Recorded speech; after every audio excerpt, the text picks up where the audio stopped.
तो चलिए आज की कहानी की शुरुआत करते हैं जनपद सिविल अस्पताल से। ये एक बहुत पुरानी इमारत है जो शहर की भीड़ भाड़ से काफी दूर अलग थलग सी बनी हुई है और इसी अस्पताल के एक कोने में है मुर्दा घर, एक ऐसी जगह जहां चारों तरफ सिर्फ खामोशी का पहरा होता है। ये थे वो पहले शब्द जो forensic specialist doctor Prachi Sharma ने अपनी नई नौकरी के पहले दिन सुने, और ये शब्द किसी और के नहीं बल्कि मुर्दाघर के पुराने सहायक रघु के थे। एक ऐसी चेतावनी जिसे नजरअंदाज करना शायद उनकी जिंदगी की सबसे बड़ी भूल होने वाली थी। अब देखिए, डॉक्टर प्राची के लिए तो ये बस एक और सरकारी नौकरी थी, दिन भर डेड बॉडीज, रिपोर्ट्स और शाम को सीधा घर।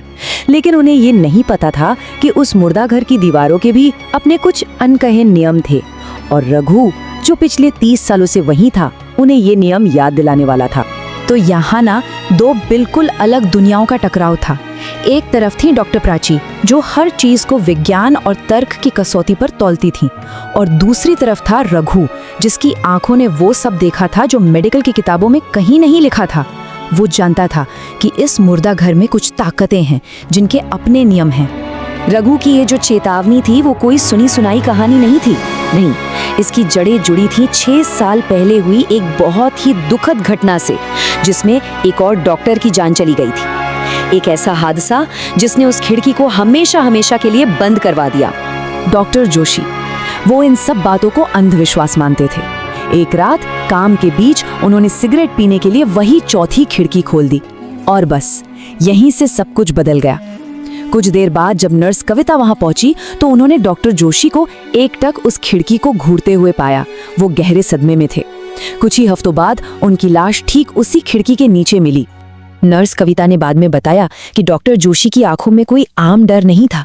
उनके चेहरे पर एक ऐसा खौफ था जैसे उन्होंने कुछ ऐसा देख लिया हो जो असल में वहां मौजूद ही नहीं था। हैरानी की बात ये थी कि उनके शरीर पर चोट का एक भी निशान नहीं था, सिवाय उनके चेहरे पर जमे उस खौफ के।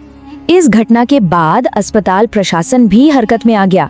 डीन घोष ने एक ऑफिशियल ऑर्डर जारी किया कि मुर्दा घर की उस चौथी खिड़की को हमेशा के लिए सील कर दिया जाए, और इसी आदेश ने उस खिड़की के शापित होने की कहानी पर पक्की मोहर लगा दी। खैर, इस बात को कई महीने बीत गए। डॉक्टर प्राची अपने काम में लग गईं और वो खिड़की उनके लिए बस दीवार का एक बंद हिस्सा बनकर रह गई। लेकिन फिर एक रात आई जब अनजाने में ही सही उन्होंने एक ऐसी गलती कर दी जिसने उस खौफ के दरवाजे को एक बार फिर से खोल दिया। वो रात कोई आम रात नहीं थी, वो थी अमावस्या की रात। मुर्दा घर में जगह कम पड़ रही थी तो प्राची ने एक स्ट्रेचर सीधे उस चौथी खिड़की के ठीक सामने रखवा दिया। रघु ने उन्हें टोका भी, मैडम आज अमावस्या है, और शायद पहली बार प्राची के दिल में एक हल्की सी सिहरन दौड़ी। रात के करीब 2 बजे होंगे। चारों तरफ जब सन्नाटा गहरा हो गया तभी एक अजीब सी खड़खड़ाहट की आवाज आई। ऐसा लग रहा था जैसे कोई खिड़की की सलाखों पर अपनी उंगलियां फेर रहा हो। अचानक मुर्दा घर की लाइटें टिमटिमाने लगी और प्राची की नजर उस खिड़की पर जम गई जहां लोहे की सलाखें धीरे धीरे मुड़ रही थी। अब बेचारा वार्ड बॉय अजय, उसे इन सब कहानियों के बारे में कुछ पता नहीं था। एक दिन उसने सोचा कि धूल से सनी उस खिड़की को साफ कर दे, और उसने ये गलती कर दी। नतीजा, एक भयानक मौत।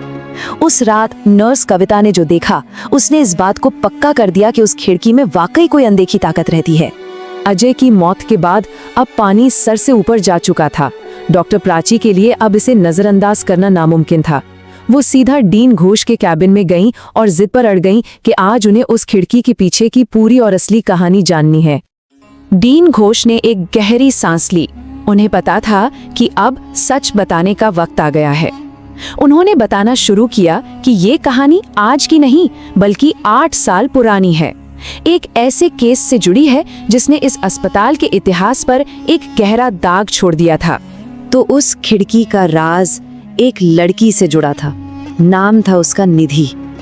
एक ऐसी लड़की जिसे जीते जी तो न्याय मिला ही नहीं, और मरने के बाद शांति भी नसीब नहीं हुई। उसका अंतिम संस्कार नहीं हो पाया और उसकी आत्मा हमेशा के लिए उसी खिड़की में कैद होकर रह गई। अब जब डॉक्टर प्राची को पूरी सच्चाई पता चली तो उन्होंने ठान लिया कि वो इस रहस्य को सुलझा कर रहेंगी। वो समझ चुकी थी कि ये कोई बदला लेने वाली बुरी आत्मा नहीं है, बल्कि दर्द में तड़पती एक रूह है जिसे सिर्फ और सिर्फ शांति चाहिए। प्राची ने डीन घोष को इस बात के लिए मना लिया और अगली अमावस्या की रात एक बहुत ही अनुभवी तांत्रिक बाबा महेश्वर नाथ को अस्पताल बुलाया गया। मकसद सिर्फ एक था, उस आत्मा से बात करना और उसे मुक्ति का रास्ता दिखाना। बाबा ने अपनी तंत्र विधि शुरू की। माहौल में एक अजीब सा तनाव था, एक भारीपन। रात के ठीक 3 बजे जब अनुष्ठान अपने चरम पर था, एक बर्फीली हवा का झोंका पूरे कमरे में घूम गया। सामने लगा कैमरा बंद हो गया और फिर एक आवाज सुनाई दी। वो आवाज निधि की थी।